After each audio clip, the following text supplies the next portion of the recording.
everybody. It's a song.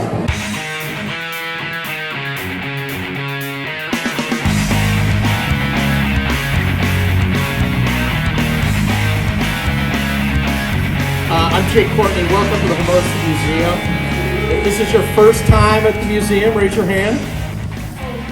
If you live in Hermosa and you're raising your hand, live it up. Live it up. We need you here. We need more help here at the museum. It's great to have everyone here tonight. It's a great opportunity to talk about a lot of the history of Hermosa Beach tonight. For those of you who want to learn more about the museum, we have tours. Our president is Greg McNally, who's here right now tonight. Thank you for being here. And we can set up tours for anyone who wants to come in and tour the museum and learn more about the history of Hermosa Beach beyond the punk rock scene that we're going to talk about tonight. And we're going to have an event in August. August 27th is our big fundraiser to raise money to support the museum. We're trying to become a fully accredited museum. That's our goal. And we need money to do that because we have to keep regular hours. And we're growing the museum every day. We've got a skateboarding exhibit that we're going to launch probably soon because we've got a donation of a lot of skateboards and it's a great history. But I encourage you all to come in August and support the museum. So if you want to become a benefactor, if you want to give a donation tonight to help the museum, there's ways for you to do that in that little box right there, or see anybody at the front desk. But tonight's about something different. Tonight's about punk rock and part of the history of all of us who are in this room. It's a great honor for me to introduce Kevin tonight. Kevin and I went to high school together. We ran on the cross-country team together, which isn't punk rock at all. But Milo Ackerman was on that same cross-country team, so it is punk rock. And it's great that we have this opportunity to be here, and I thank everyone for coming. But to tell us a little bit about his photographs and how he took those and how he happened to be at all these shows, my good friend, long time friend, Kevin Salk.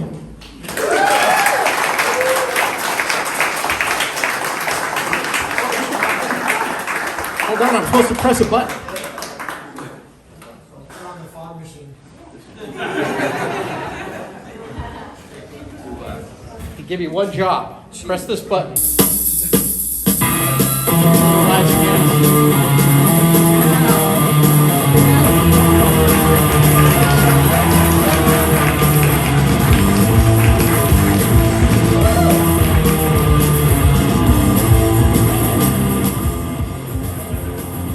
I planned that for a week.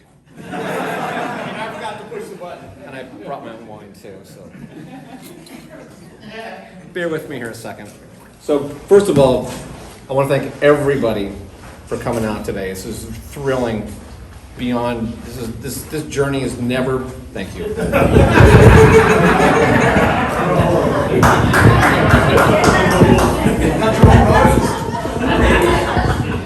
His stories. You just got circle jerk. He's got stories of being a roadie that are in my book. There you go. Thank you. But no, I'm just thrilled that this is happening. This is where I grew up in Manhattan Beach, and as a teenage degenerate, it just never was on the agenda. As an adult, mildly responsible, with two amazing kids, I never expected this, and it's been a gift that has been life-changing. And I'm grateful for the folks at Fathom, Frank, Rosanna, cheers. To my girlfriend Elizabeth, cheers. Annie, cheers. Everyone, cheers. So basically what the agenda is tonight is I'm going to read some parts of my book, and hopefully there will be some good laughs. And then we have a legend, a Hermosa Beach legend of the punk rock days known as Dez Cadina, who's going to talk about the beginnings of his days in Black Flag, which I am excited to hear about because I went to gigs when he was playing, and usually, actually almost always, there was a riot that followed. Basie's Hall, the Whiskey, the list goes on. But to me, Black Flag was my band. They were local. They brought it like no one ever brought it, and I was very fortunate that I was a kid who just was inquisitive with the camera and brought it to gigs and developed my photos at home in my bathroom, much to the distaste of my parents.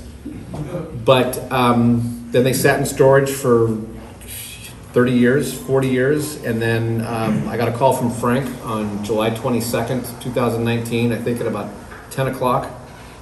And I think I met with him at 2 that afternoon, and everything's just gone through the roof. So this has been a life-changing gift that has changed me as a person, and I'm just, again, thank you for everyone for coming out, and let me have a sip and then I'm going to read.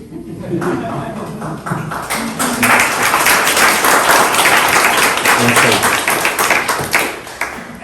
Wait, you guys, wait till you get older. So, I grew up in Manhattan Beach in Southern California. It was an idyllic small town. I was the youngest of 3 and fortunate to have parents who were both passionate about music. My mother was a talented musician, and my dad used to go to the Lighthouse in Hermosa Beach to see some of the jazz greats. Manhattan Beach was an amazing place to be a kid: the beach, surfing, skateboarding, and sunshine. Fast forward to when I was 9 and the shit hit the fan: divorce. It was the mid-'70s, so divorce was not in vogue like it was today. If you can try to picture a kid in grammar school who was from a divorced Jewish family in a predominantly Christian town, that planted the seeds of my future juvenile delinquency and my desire to piss off my parents and everyone else. My savior was punk rock. I have friends that used to go to the Fleetwood, and they brought me into this world, and we became this small group of punkers at Maricosta High School.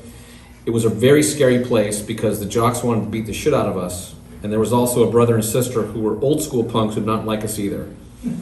We stuck out like sore thumbs, but that was kind of the point. During my senior year in high school, I took a photography class. I started to take some pictures at a few shows with a point and click.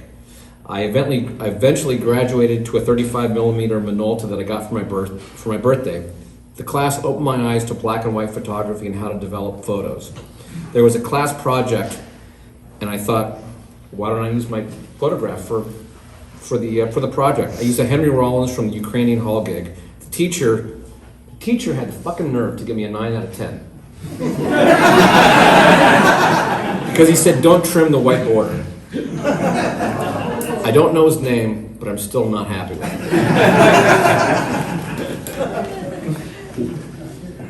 Anyway, I was hooked on taking pictures. I converted my bathroom into a dark room and started to shoot pictures of my dog, my house, and punk rock shows.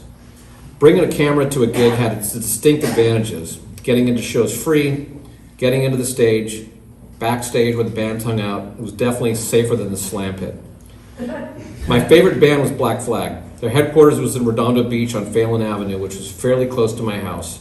I would drive over there after school in my shitty Honda Accord and wait for someone to come out. I finally developed the nerve to knock on the door. I think they thought, who the fuck is this kid? For me, it was making it made it into the House of Black Flag was the pinnacle, the Mount Everest of punk rock. The icing on the cake was when I went for a run with Henry on the Hermosa Beach Strand. I thought I was hot shit with a legend, Henry Rollins. Taking photos was a big boost for an insecure kid. I felt pretty cool to be up with some of the other great punk rock photographers who had photos in punk rock magazines, especially Flipside. During my short photography career, I was able to shoot photographs of Black Flag, the Misfits, Circle Jerks, Minor Threat, Descendants, etc., etc. I was even fortunate back in 1982, I was able to convince my parents, and I have no idea how, to go fly to DC to go see Black Flag and hang out with the guys from Minor Threat. Wow. DC? Discord House. I can't remember how I was able to convince them, but I stayed at Discord House while I was there. It was another, how the fuck did I pull this off? When I got there, I learned that Black Flag had canceled a bunch of shows on their East Coast tour because Henry hurt his knee at the gig. I was able to see a bunch of bands. It was fucking awesome. Let's see. Oh, one thing is, the last day I was there, the guys decided to shave my head with a razor that Ian still has to this day. So I came back from DC with a shaved head. My dad said, ugh. And my mom wouldn't talk to me for a month.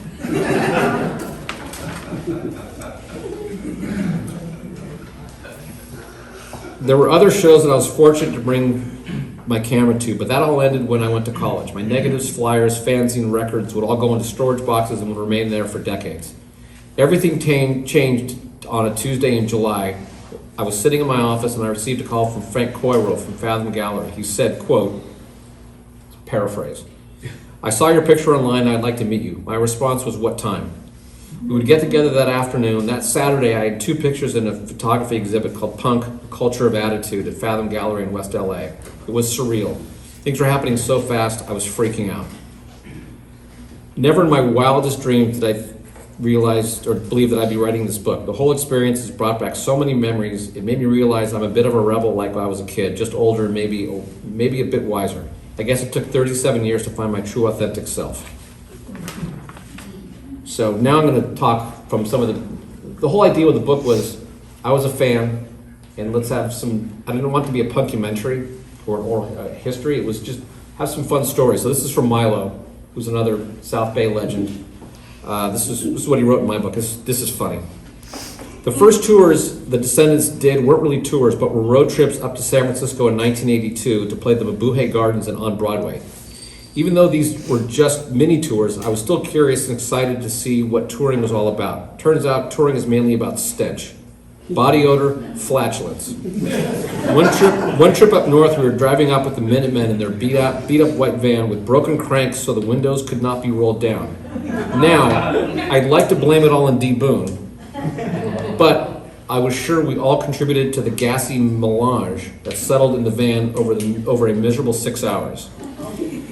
I went off to college in the late 1982. The Descendants continued with Ray Cooper singing. Then, by the end of the year, he said he'd rather play guitar, so I returned for a few gigs in 1983.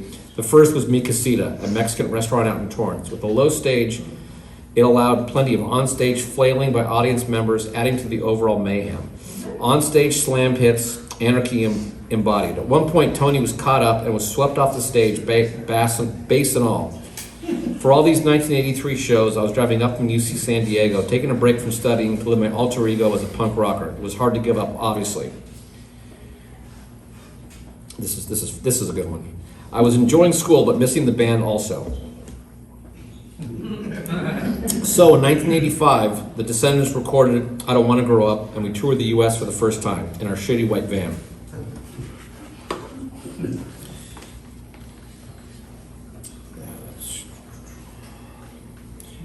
So yeah, more stench, but also more coffee, less sleep, and a panoply of diseases contracted from all the filthy things. Filthy microphones. Yeah, I know all you thought it would be sexual partners, but that was not my thing. I remember rolling into some anonymous town to make an in-store appearance at a record store after a 12-hour drive. Not a single fan showed up. Sitting there with Bill, I reflected on how everyone hated my band. I ripped a huge fart and immediately felt better. Quote, "Farting is my only solace," I announced wistfully. The worst place to rip one was in the stack. This was the sleeping area we constructed above the gear in the back of the van. Literally a plywood shelf that allowed amps and guitars to be loaded below and bodies be loaded above. The stack was the location where many sleepless nights. To me, to climb into the stack, you had to put your upper torso up in and then shimmy the rest of the way up. Being that it was only a foot of the ceiling above ceiling of the fan, you couldn't crawl your way back. Claustrophobia, so much fun. I would lie back there, staring at the ceiling inches from my face and try to fall asleep while wondering if the driver, one of my bandmates, had consumed enough coffee to drive to the next 10 hours without rolling the van and squashing me under several 100 pounds of gear. Back in the stack, oxygen did not circulate well, so yes, bodily gases did accumulate. Plus, in the summer, it would get sweltering. If you were really desperate for fresh air, you could open a small window located in the back of the stack, except that just sucked in exhaust fumes from the tailpipe in the van. So in the end, you would choose your form of asphyxiation. The memories. Yeah, you can appreciate it. So another legend is Bill Stevenson, who another Maricosta grad, amazing drummer, Descendants, Black Flag, Fall, etc., etc. So his story is, Frank and I started fishing when we were 7 years old. Me on the Hermosa Pier and Frank 1 mile away on the Manhattan Beach Pier.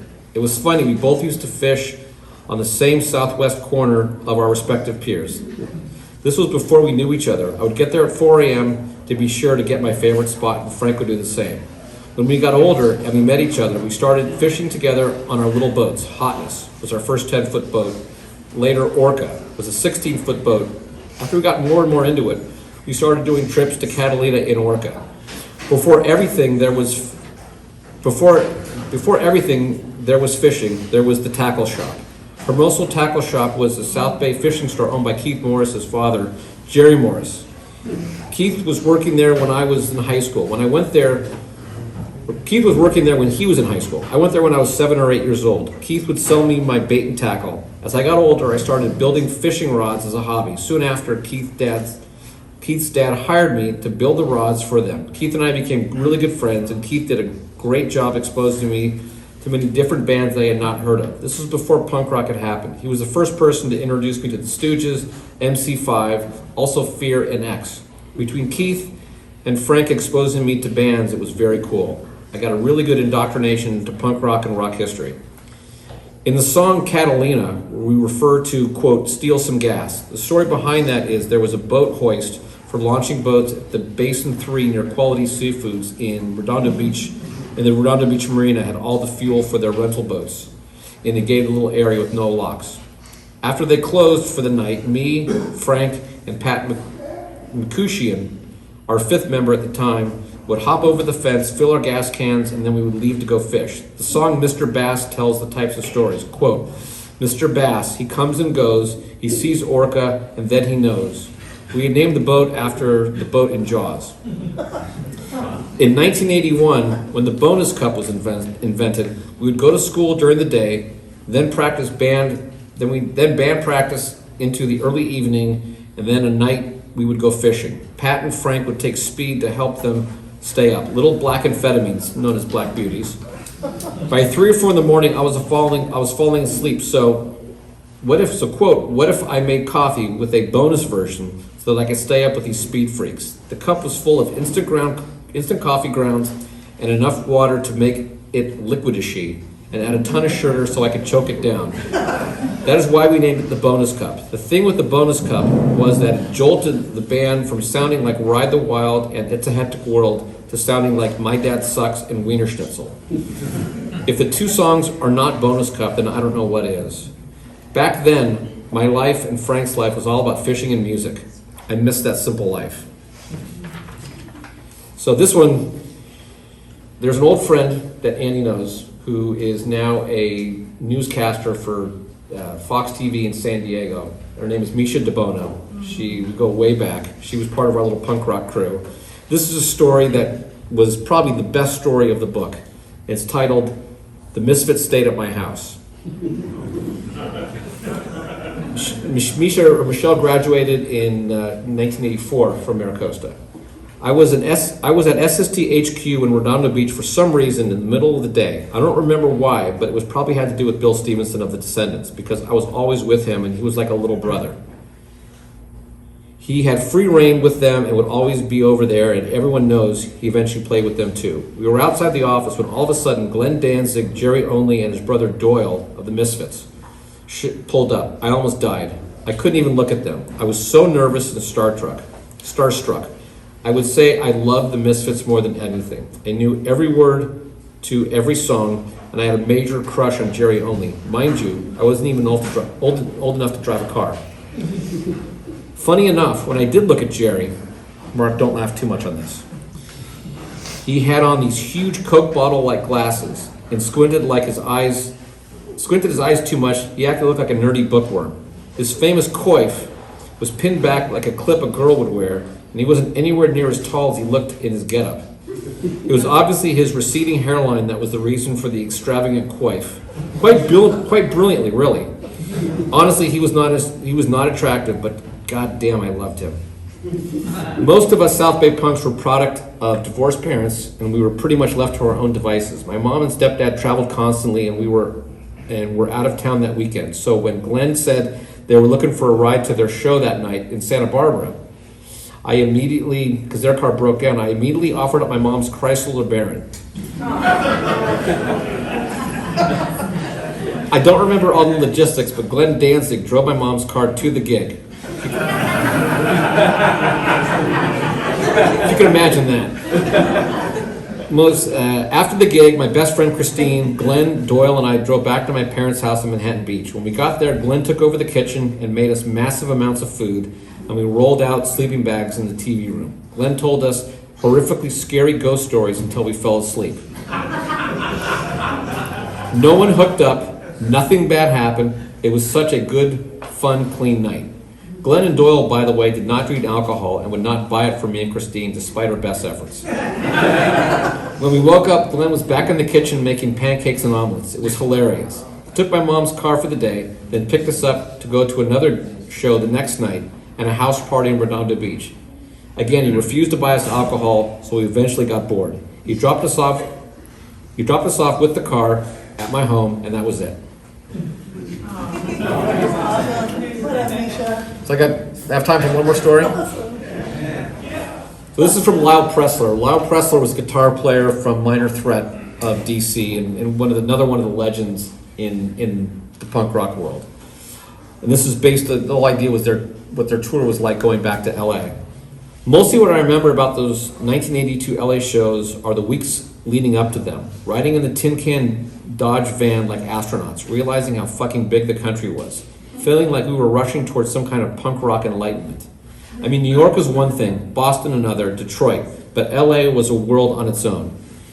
It's in my now incalculable naivete, I saw LA as a punk rock emerald city, a magical musical metropolis in full cinemascope, down to the mountains, into the valley, then shimmering into the sea. In my mind, everything was so much bigger, brighter, colorful, and more intense. The kids, the bands, venues, fanzines, the light, and the spaces. I suppose LA lured me into this in the same essential way it lured so many over the years, with its tantalizing but indefinable promise.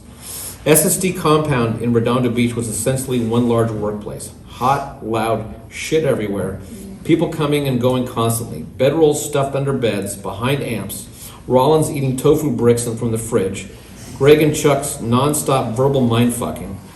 Spending the night there meant a scramble for floor space for everyone except me. The night I stayed there, I volunteered to sleep outside in the van. One person each night had to for security reasons. It was so awesome, cool and quiet. Then the sun came up. Within an hour, heat stroke was a real fucking possibility. I got out, realized it was way too early to walk in the compound, locked anyway, and sat there on the curb in the morning sunshine to wait for an early riser. Black Flag's van was parked ahead of me on the street. Turns out there were at least two people in there who were not bothered at that moment by the blast furnace conditions. On squeaky struts, that van began a rockin'. So that's what the saying means. I had some other fast early memories. Going to the beach with D. Boone and Mugger and watching Black Flag's roadie Hitman hilariously talking up chicks, seeing Blade Runner with Minor Threat and Rollins, Kern's Guava Nectar, welcome to Derwiener Schnitzel, can I fuck up your order please? Going through the drive-thru with around 10 of us and all getting their complete orders except me. They left my lone corn dog lunch. Since that day, eat with me in any given restaurant and you can get good odds that I won't get my correct order. Hell, I might not even eat at all. That's it.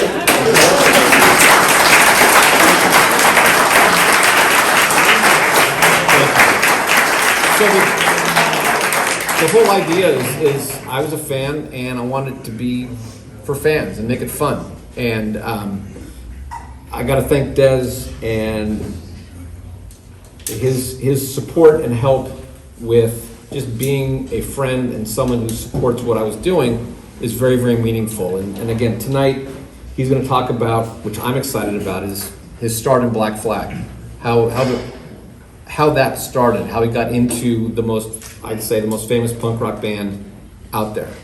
One of the things tonight, which is very important to me, is the prints that we are selling. It's a limited edition print of Dez from the 1983 gig at Mi Casita, where he's wearing the number 33 jersey.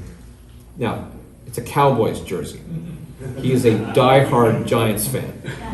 So in the book, there's a story about it. But half of the proceeds are going to go help him because he's taking care of his mother, who is another South Bay legend. Her and Dez's father started the lighthouse.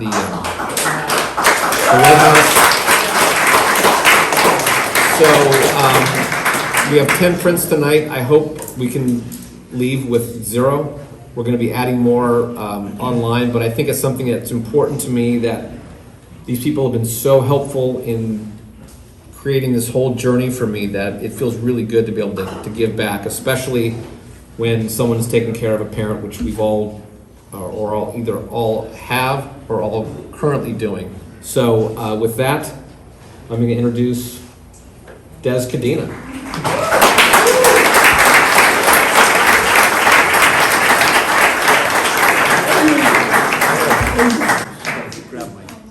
Yeah, don't forget that. So, hello, Hermosa Beach. Hello. I come from Newark, New Jersey, to put this town on the map. You know, it was different that way because my father fell in love with this town. He was in the Marines during World War II, and he was a jazz guy. Now, everybody thinks he owned the lighthouse. I'm pointing to that thing because it's the lighthouse display there. No, he didn't even really book there. He was an influence on jazz that they paid attention to. And by the time we moved here, I was 13. It was 1974. And he probably decided, well, I want to get out of Newark. Because you move to California, it's healthier for you.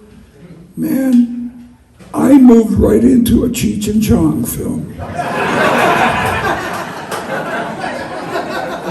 My 8th grade class at the Catholic school almost got busted for selling weed. True. Hand to God. But my story, I mean, it'll be a long one, but I'm going to give you a Reader's Digest. I used to live in, first we lived in Hermosa, and then Maricosta, or the South Bay School District, changed the borders. From, I used to live in 901 Hermosa Avenue, and I was allowed to go to Maricosta, but I didn't really go to school. I already knew I wanted to play music since I was 5 years old, since I saw Hee Haw, since I saw Roy Clark play every instrument, every day, every week. He would play a banjo, he would play a guitar, he would play the bass. I go, I want to do that. So I already knew my calling. So I never finished high school. I used to ditch school. First I went to Maricosta, and then they changed the border. So I had to go to Redondo. They gave me a choice at Costa. You could go to Shores, where the bad kids go. Or you could go to Redondo, which is like purgatory. For Costa, come on. Come on. Dondo was different. They had even more cliques. Then he was right. Jocks would want to beat you up at Costa, but that was it. And then I met a bunch of punk rockers over there. And we were learning, they were actually glitter people, but then we moved into punk rock. Then when I went to Redondo, there weren't any rockers. There were cholos and jocks and, even more cliques. But, I don't want to talk about the politics too much, but I will. I never saw that many people of color over in, except for Earl. Out there. That's Earl Liberty. But actually, I never really saw him there. I don't know, we weren't friends there, but we became friends as being musicians. And so I ended up, because they changed the borders, my father said, let's move to Elena, closer to the school.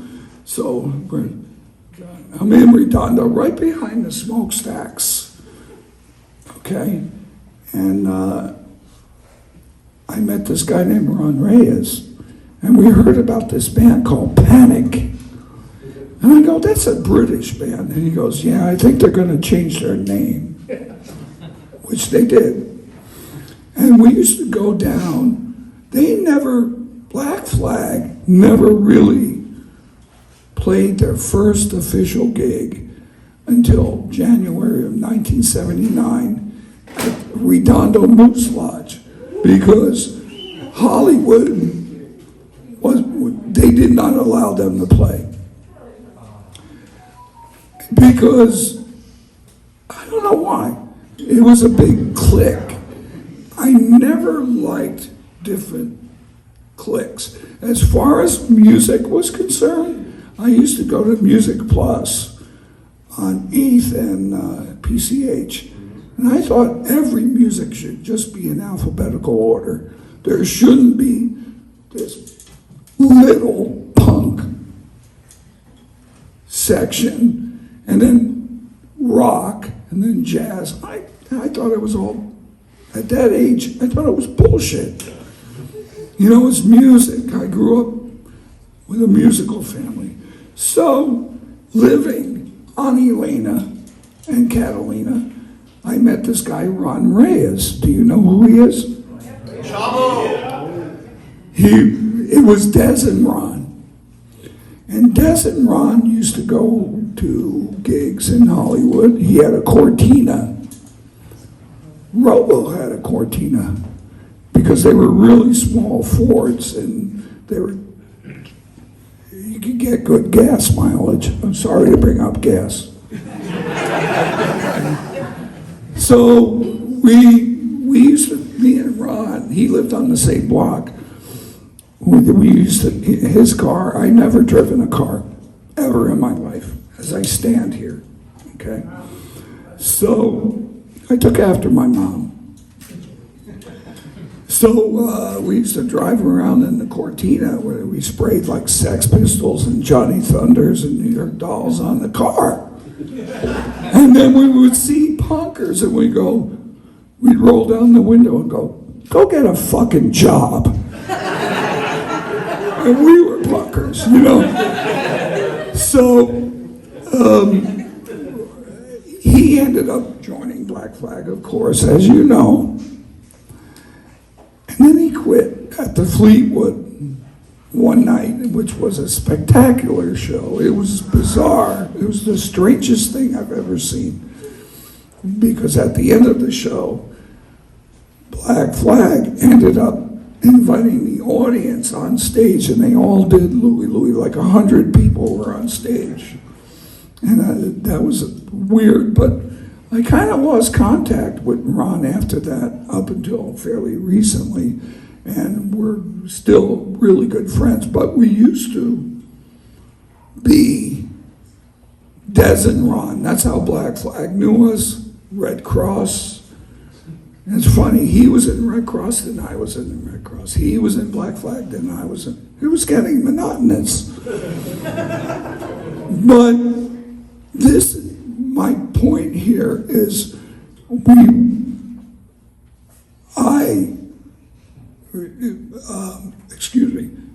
Ron quit the band, and they didn't have a singer for like 2 or 3 months, but it seemed like about 6 months, because when you're 19, 1 month seems like a year. So they tried out a few singers. It didn't work. I was walking down to the church, and Chuck Dukowski, there's a picture of the church right behind that beautiful blonde over there. Both two beautiful blondes right over there. And there was a parking lot to the left of it, if you go look at that picture. And Chuck had his Impala parked there, and it was like about 95 degrees. And I'm walking down Pier Avenue, and I see Chuck, and I had been living there kind of for 2 weeks. And Chuck goes, "Hey, Dez, come over here." Because I had been at all the Keith Morris's shows, and I saw a few Ron shows, and they were my favorite band too. The impact of that band was brutal, but joyful, because it was like hearing Raw Power for the first time by Iggy Pop or something like that. Or even when I was 9 years old and hearing Jimi Hendrix, it was the power of it. So he was in that parking lot by the church to the left. And he goes, "Dez, come over." He goes, he opened up the trunk. He gave me a Bergie beer.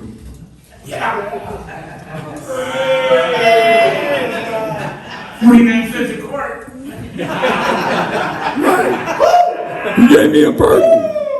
He gave me a Bergie beer down in 90 degrees in his trunk with no cooler. And he goes, "You want a beer?" And I go, "Yeah, sure, Chuck." And he gave it to me, and I go, "What's up?" And he's looking at me funny, because before I used to go to every practice. They didn't play that many shows with Keith. They did, but not that many. He was in the band for like 2 years, and they went once to San Francisco, and they tried to play, but they didn't play that many shows. They played the Hong Kong Cafe and a bunch of gigs, but a handful.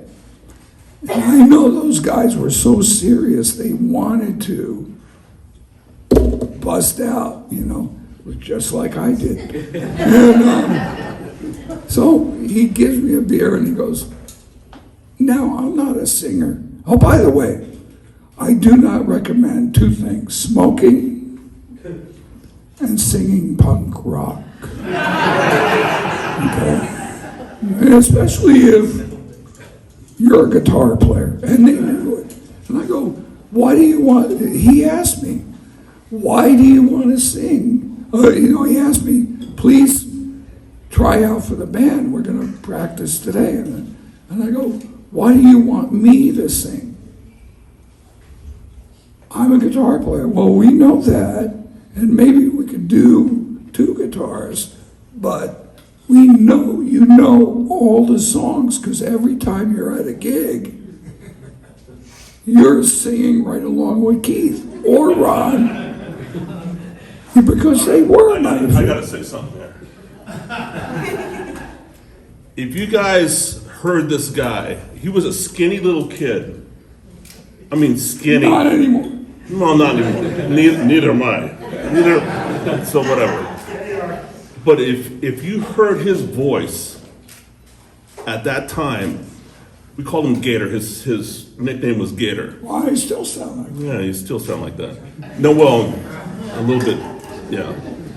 But I'm telling you, if you heard his voice when he sang with Black Flag live, it was fucking awesome. I'm not kidding.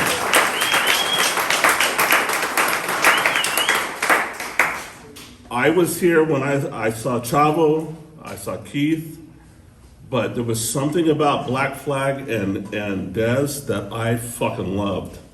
And I'm gonna be honest with you, Henry, I love you, but Dez was my favorite singer with Black Flag.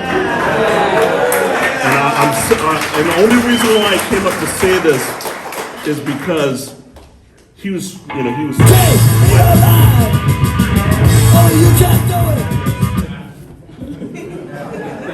Hey kid, go have a beer.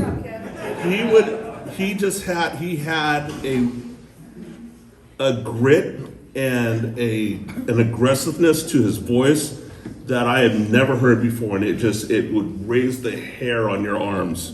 I'm not kidding. So I just wanted to say that. I was there back in the day, and he knows. I mean, we've got so much that is like with his dad and my dad, and I could go into like fucking stories forever. But I'm telling you, Gator was a fucking shit.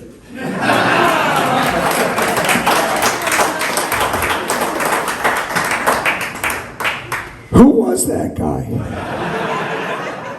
No, listen, me and Earl were really close too. I mean, I'm going to add to the story by saying when Saccharine Trust, and he was the bass player of Saccharine Trust first, toured with us. I used to ride with them because they were a lot more fucking fun. I get to hear them argue and whatever. I mean, Black Flag was a very serious band, where there's more of a concept. You joined a concept, an idea of whatever you took from it. It was an idea of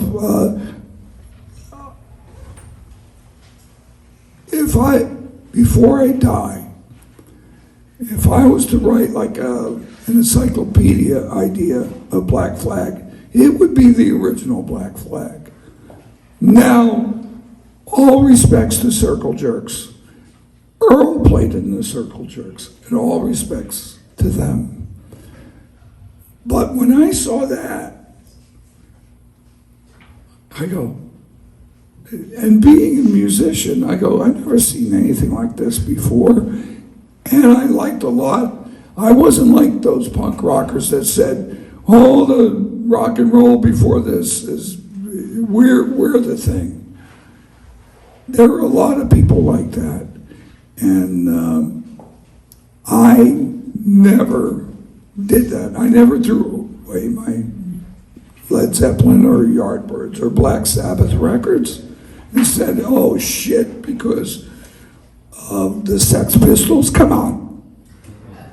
The one band that really did it from New York was the Ramones. When I heard that record, my jaw dropped. And then these guys. But I said to Chuck, back to my story.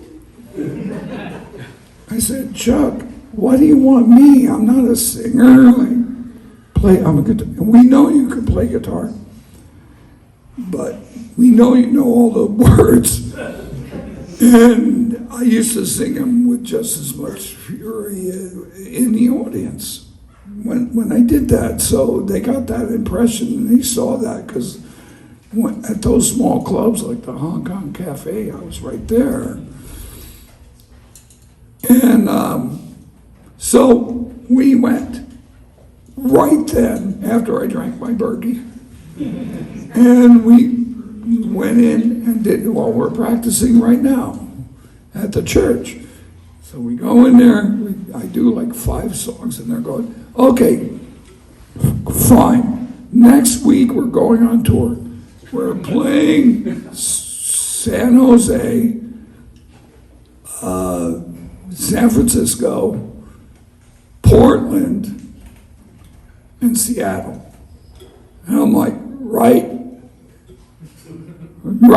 sure. You know, I mean, they didn't say you're in the band. He just said, we're going on tour. Excuse me, that's punk. So, we're going on tour in a week. So what happens is we practice every day, sometimes twice a day. That's how I started sounding like this.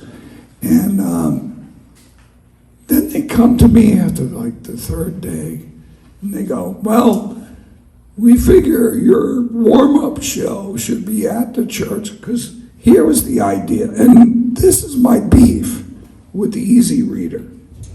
Okay. Again, all of our beef, because they were getting hassled so much from the cops. You know, Chuck did not live in Hermosa. He lived in Pedro or somewhere, and he would drive here and then get followed out of the town by some cops. And I don't think it was Kavanaugh. Do you guys remember Kavanaugh? Because I think he moved on to a different town by then, Hermosa. Kavanaugh, he busted the Maricosta cross-country team for running across PCH.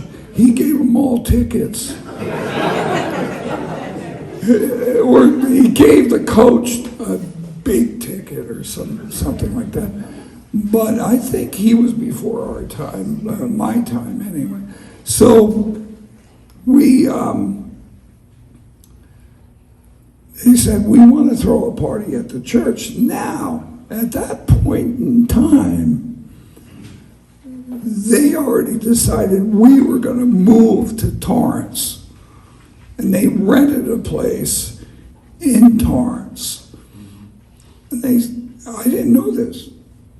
I had no idea. I was joining Black Flag. It was my favorite band, and punk rock band at least. And sure, okay. But they came up to me and they go, we know what to do. We have a mailing list of 1,500 people.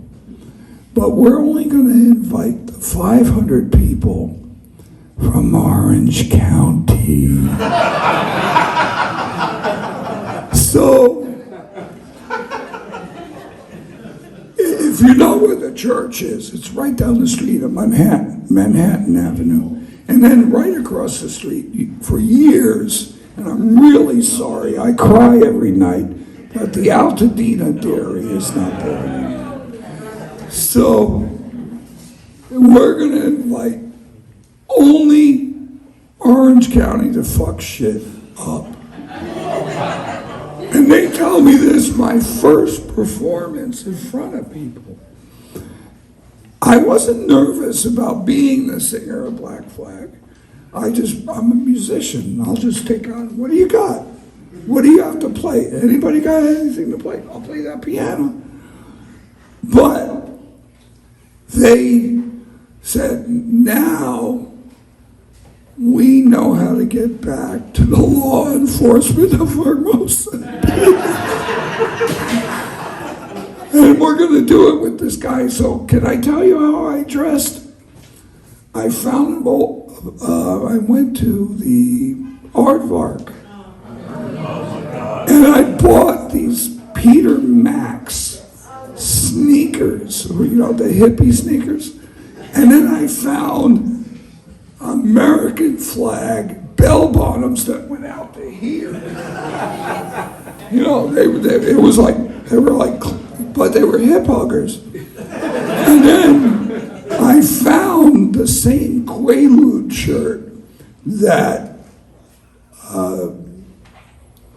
Tommy Chong wore in the movie. I swear to God, it said "Roar What was that? Roar 714 or something like that. It was like pinkish purple.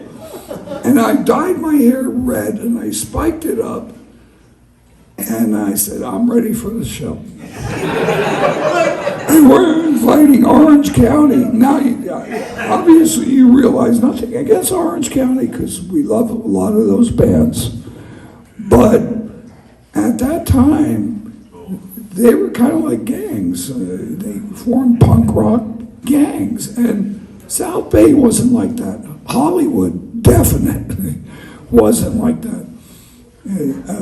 Other people weren't like that. That's kind of spawned the word hardcore, even though that came from Darby Crash. But so that's the way I dressed at the show. But we were moving anyway. The plan was, we'll throw this big thing, and I've had people from Hollywood and the South Bay go, why weren't we invited to this? Well, we didn't want to get you guys in trouble. We're just going to invite this herd from Orange County crowd, which was probably about 300, 400 people, to the church. And it ended up being like a little Hermosa Beach riot. Now we go on our little, now I'm in the band 1 week. Count it, 1. Everything's on the 1. But we played 4 gigs, then came back to Torrance, and then we see the Easy Reader.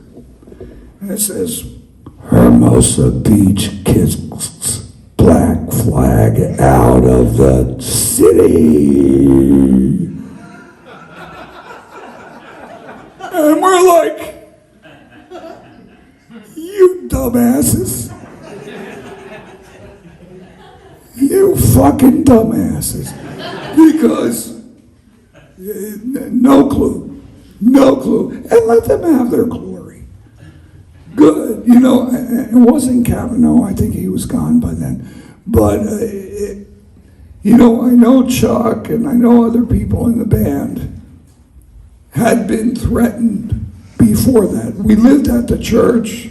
I lived there for about 2 weeks. Then they asked me to be in the band. Nobody could understand punk rock. But you got to realize nobody could understand the hippies at first in the 60s. That was Kavanaugh. And sometimes unfortunate things like, because the Lighthouse, other than Central Avenue for jazz, the Lighthouse in Los Angeles was the place. That's the reason why I'm standing here right now, because my father just decided. He didn't even ask my mom. My mom, it was kind of like the Dodgers moving here. It was like, he said, we're moving to California. Where in California? What? She lived in the same house for 37 years, little Italian lady, And she said, Hermosa Beach. Hermosa Beach? We might as well be moving to Borneo. She had no idea. She lived in the same house in Newark, New Jersey for all that many years, and all of our family is there, or they're still there. And so it was kind of strange. I was old enough to kind of adapt. I couldn't never, ever understand why people walked around on Hermosa Avenue with no shoes on. And I thought hippies were over. I came from the East Coast where trends move. They used to. I don't know what happens now, but they used to, I thought hippies, 1974, I thought hippies were done. I thought after 1970 hippies were done, and I was seeing all these things. God forbid I stayed in New Jersey, because then I would have probably gotten arrested at Studio 54 or 52 or whatever it was. But my college was Black Flag.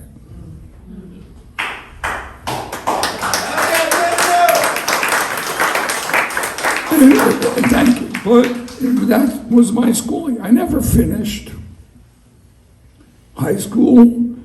I used to ditch when I go to Redonda. I used to ditch, and not that I didn't like the school as much. I actually kind of liked that school better than Costa. No offense. You probably have a better baseball team, but you probably have a better basketball team too in Costa. I didn't like the fact that they changed the borders when that kind of forced me to go to Redondo. But at that point, I didn't. As a freshman, I already knew what I wanted to do. I knew that way before that. At the beginning of my story with Roy Clark, and hee-haw, and all that, and jazz, and anything, Jimi Hendrix, and just music. There's a lot of people that pray to punk rock. I don't. I pray to music. And that's okay. I'm thankful for punk rock because it, especially Black Flag, it taught me how to play in the band with other people. I was in a band before that, a really good band called Red Cross, but at that time we were a little bit confused. Maybe it was the LSD, I don't know.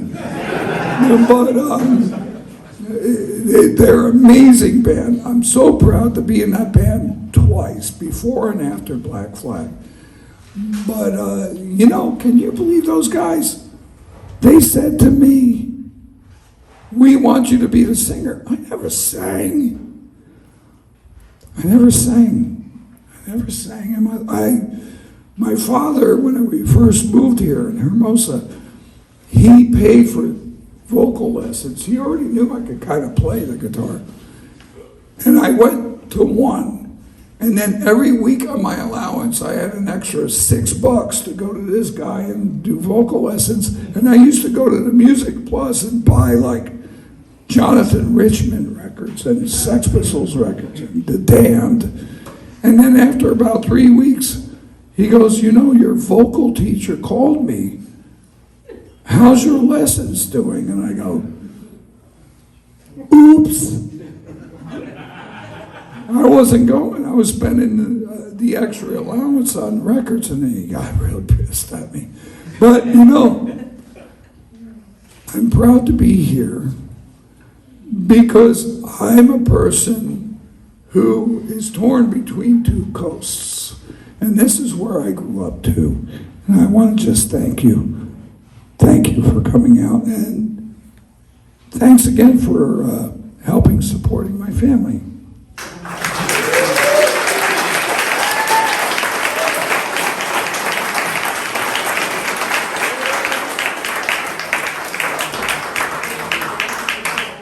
How are we looking on time? We got all night. Or though what the museum says we have 3 minutes. 5 minutes? 5 minutes. All right, any questions? A couple ones. What made, because every time I saw Black Flag, there's never been a band ever in any genre, Metallica or that was more insane and more intense, that there was a vibe that was just insanity. And I remember driving up to the Whiskey for the second gig with the DOA show, and it bring bottles. Well, What there was something about it that made it just. When you saw Black Flag, you were scared. I don't know. I was never scared. I was it brought forth this big force. But I was never really scared of it. You know, what scared me about this area is to put something out like the McMartin family from Manhattan Beach or something like that. That was scary to me. Help yourself. To me, Black Flag was just music. Now, can I give you another little story? We have one time at the lighthouse, my father, it was right after in 81, when we were getting a lot of headlines for, like, we were throwing parties like riots. You know, like it was a party. Like, no, we didn't. We wanted people to hear our music. That was it, and experience what you're talking about. And one of my father's contemporaries, a jazz guy, goes to and it was my picture with Black Flag and like the Daily Breeze and the LA Times. Black Flag throws a riot. Like we invited the cops and everybody to get beat up. No, we actually wanted to hear people play hear us play our music. And the guy goes, you know, Ozzy, my father's name was Oscar. And Ozzy, hey Ozzy, you know, look at this. He's showing it in the paper. And he goes, this is terrible. My son's into this. Could have been your dad. But he goes, my son's into this. What do you think about this noise? Oh, isn't your son in that band? And my dad goes, listen, he's 19 years old. He's playing music. It might be noise to me and you, but he's traveling the country and more power to him. That's what my father said.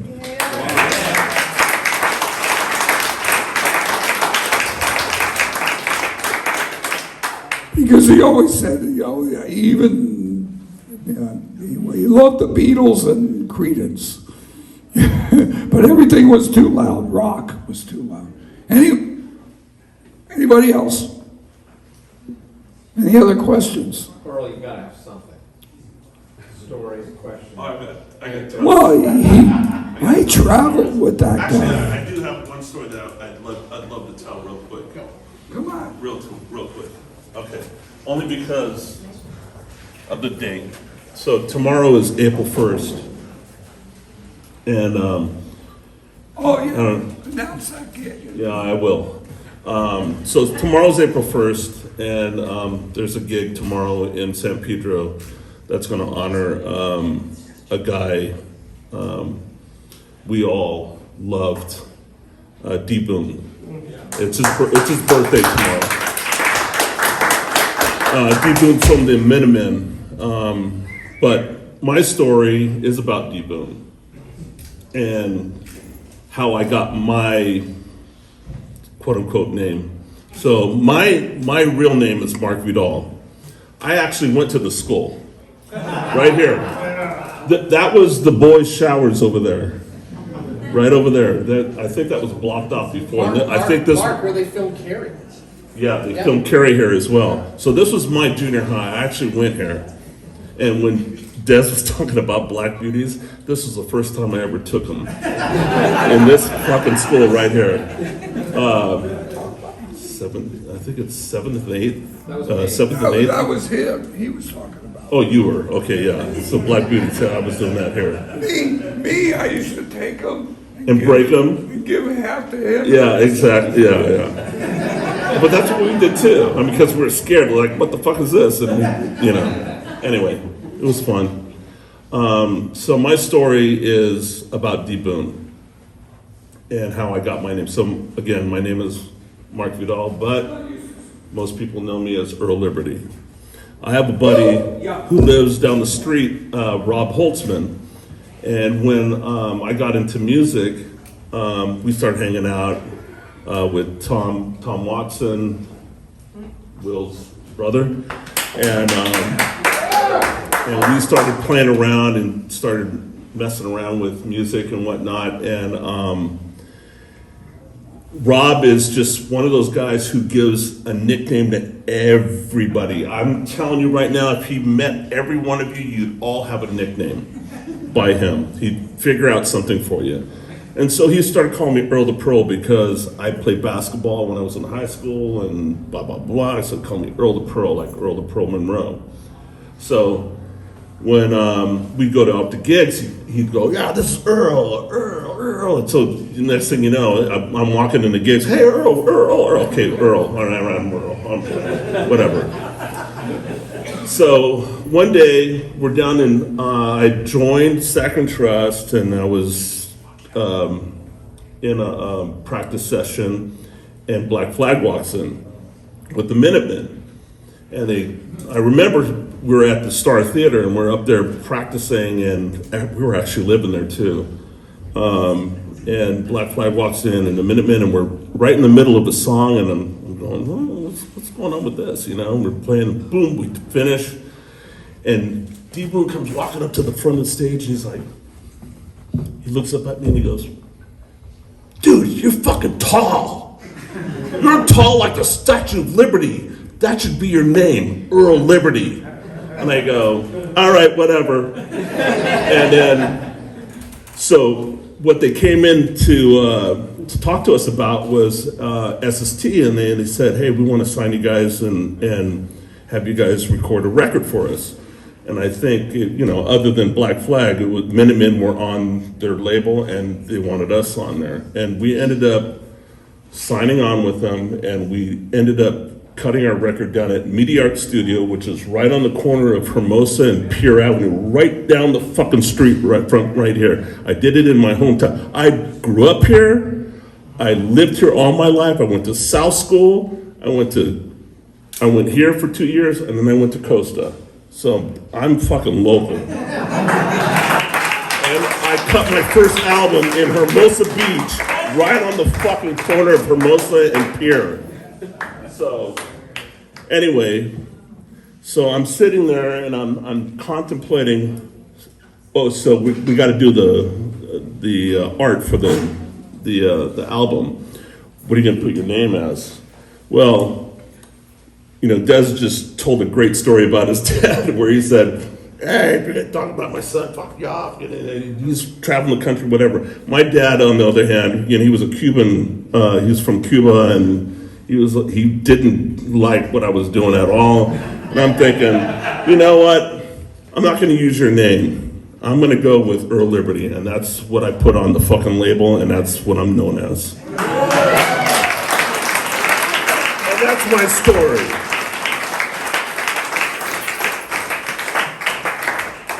Here's the thing. That's a good story. My story, my dad could have felt the same way as Earl's.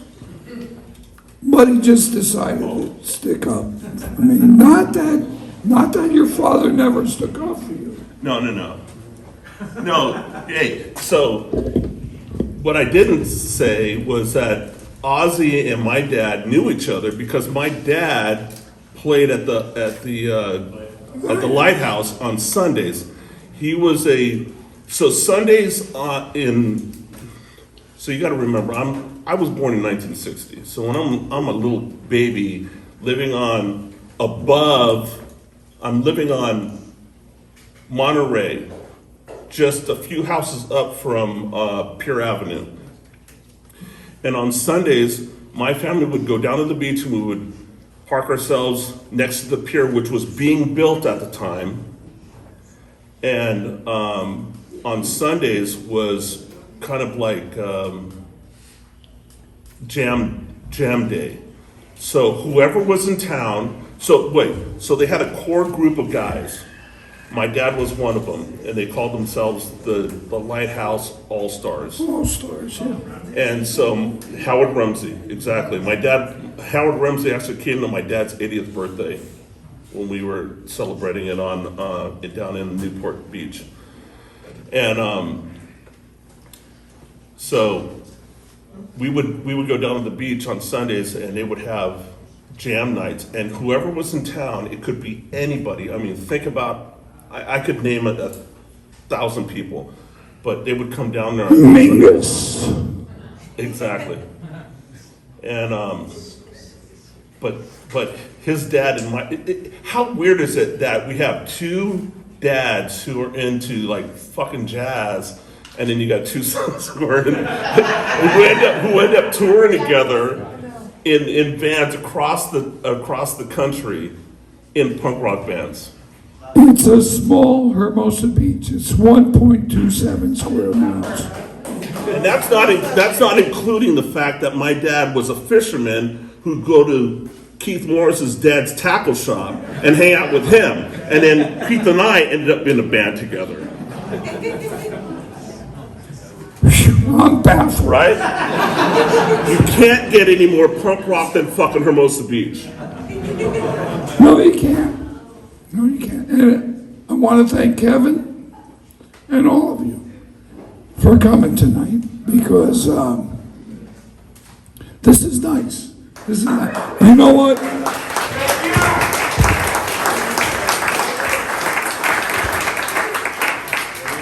It's nice to see you all, and it's nice because I've never been in this fucking place. You know, so what do you want to do? You want to? Let's hear for Dez. If you haven't bought one of the prints, we still have prints to sell to support Dez's mom.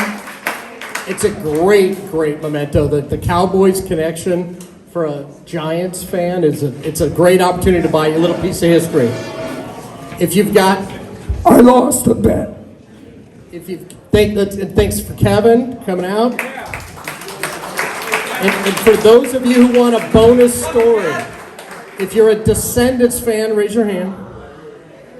If you want a bonus Descendants story, nope, I got a special treat. Everyone has Milo Goes to College. Everyone's got the album. And on the neck, the drawing of Milo says Rat after RD.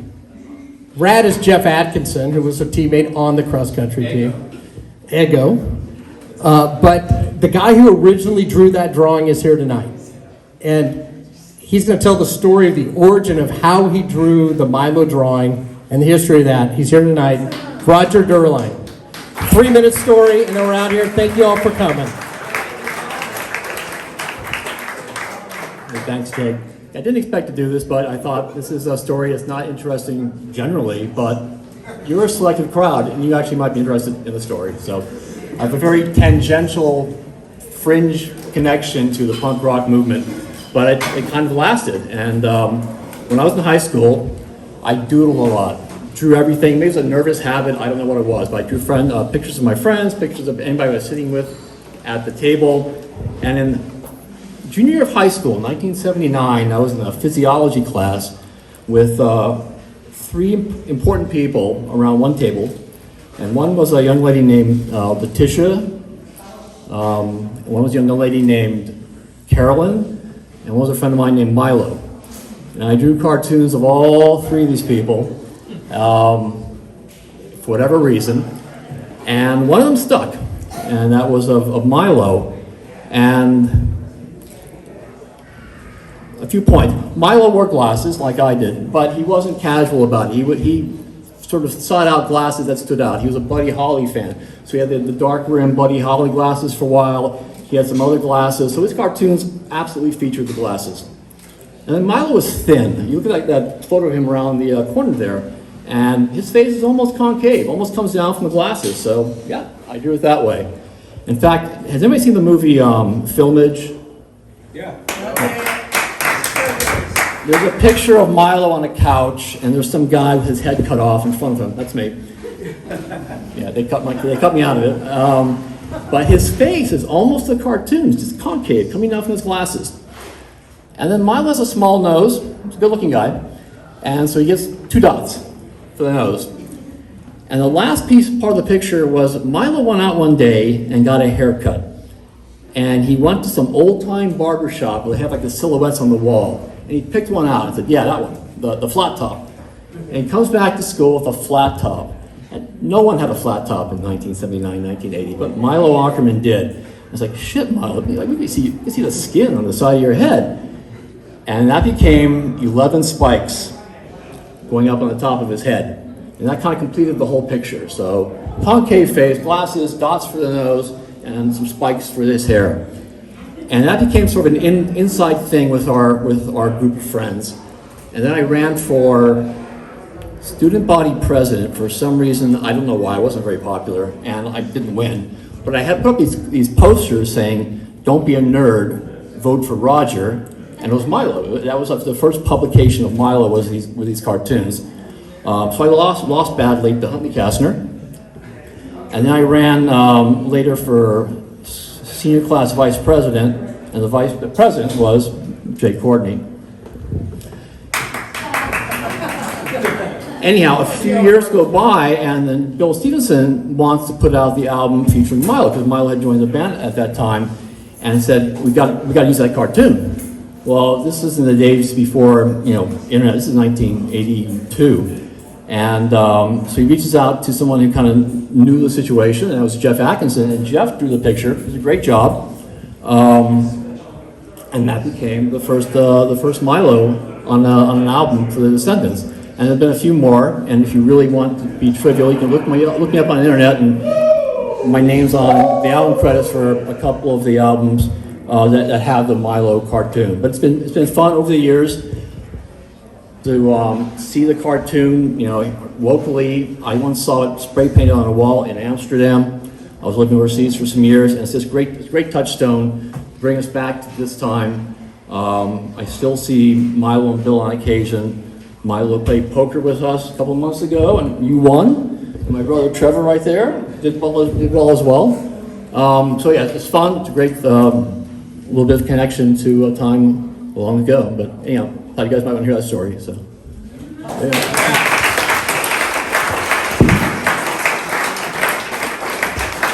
Thank you all for coming. What a great night for the Hermosa Museum. Support the museum, support local stuff. Stay strong, Hermosa, 5-4 to the core. Love you guys.